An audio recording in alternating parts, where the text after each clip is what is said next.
o senhor, ontem a gente conversou a respeito dessa pauta aí, e o senhor estava falando a respeito também dos ônibus, né? Porque o senhor falando a respeito do lockdown, só que o ônibus é um transporte público, todo mundo aglomerado, e essa diferenciação aí. Por que mesmo com o transporte público funcionando, não teve essa alta antes e está tendo agora? Então, nós temos que observar fatos e depois interpretar os fatos. O fato é que quando liberaram os transportes públicos, não teve o boom. E as aglomerações continuavam. Parece paradoxal, mas eles estavam de máscara. Mesmo aqueles que deixam a máscara no pescoço, no ônibus, vamos dizer assim, ele tem que estar infectado para transmitir.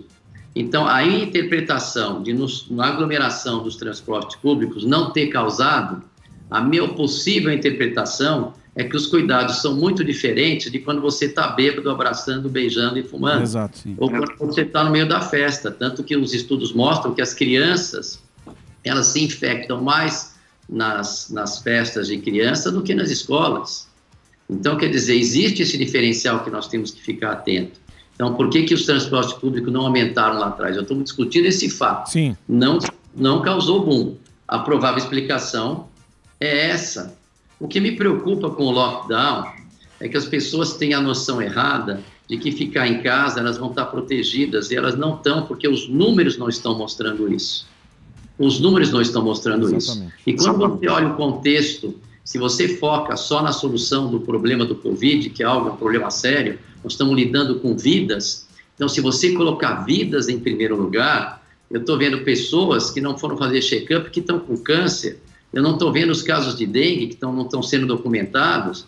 E o que acontece? Você atrapalha uma economia e depois entra no círculo vicioso, porque você não vai ter uma estrutura econômica para criar leitos.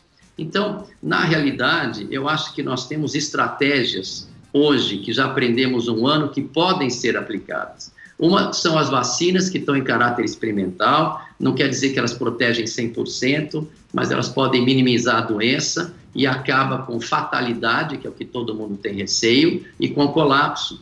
Esse tratamento que a gente pratica, que eu acredito que é dar o corticoide na hora certa, o corticoide na inflamação certa, mesmo que eu não abro mão de dar a ivermectina, desde que o paciente se encaixe, tratamento individual, nem vitamina D, eu não abro mão de dar esses medicamentos. Por que eu não abro mão? Não sei se funciona ou não, mas desde março eu estou dando, eu não interno ninguém, comecei a internar agora a gente que fez o tratamento. Como é que eu vou ignorar isso?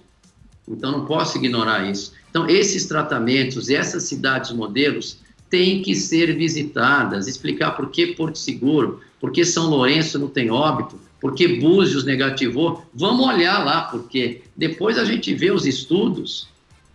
Talvez seja porque o paciente tem um efeito placebo, talvez seja porque o paciente ele é acolhido logo e toma o corticoide na hora certa, que aliás estão confundindo kit e Covid, que está morrendo um monte de gente porque toma corticoide no primeiro dia. Isso é um crime. E aí eu concordo com meus colegas de UTI, que às vezes não acreditam nisso, mas tem gente fazendo pulsoterapia, que é corticoide em altas doses na hora errada.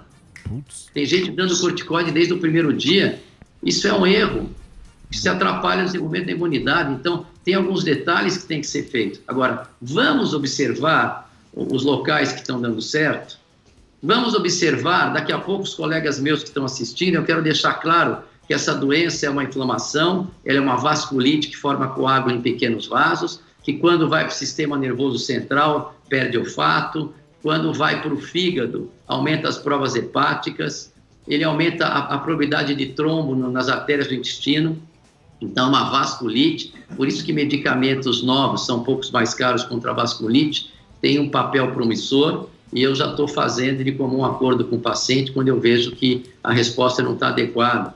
Então, nós temos os seguintes recursos hoje, gente. Essa doença, para você tratar, por isso que anticoagulante funciona, por isso que corticoide funciona, por isso que talvez alguns biofármacos vão ser documentados que funcionam.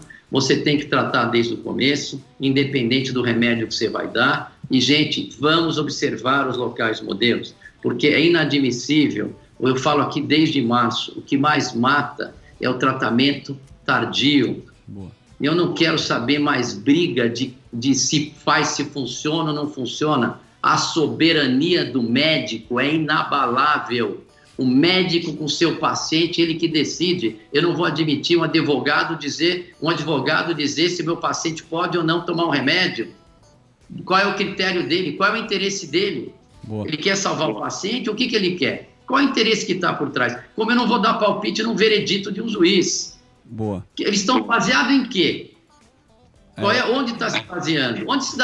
Cadê o estudo que mostra que o Tamiflu protege contra esse vírus e o pessoal ninguém fala nada?